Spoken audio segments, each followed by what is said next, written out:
Xin chào tất cả các vị khán giả đến với chương trình Sát Nách Cùng Thần Tượng. Thì đây là Kim Thanh, phóng viên của đài truyền hình Nana. Và hôm nay nhân vật sẽ cùng sát nách với chúng ta sẽ là một nghệ sĩ, họa sĩ, bác sĩ, nói chung là chuyên mua bán tất cả các loại sỉ lẻ, Hồ Ngọc Sơn.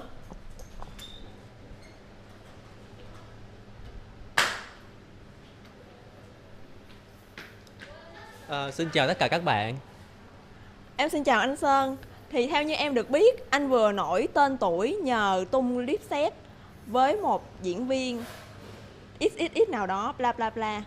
Thì em không tiện nói tên ra. Thì không biết là cái clip đó nó đã nổi tiếng trên đất nước Việt Nam của mình rồi. Không biết là trong tương lai anh có những kế hoạch gì không? Đầu tiên là tôi xin đính chính lại là tôi là một ca sĩ nổi tiếng trên toàn thế giới, chứ không phải chỉ riêng cái Việt Nam nhỏ bé này.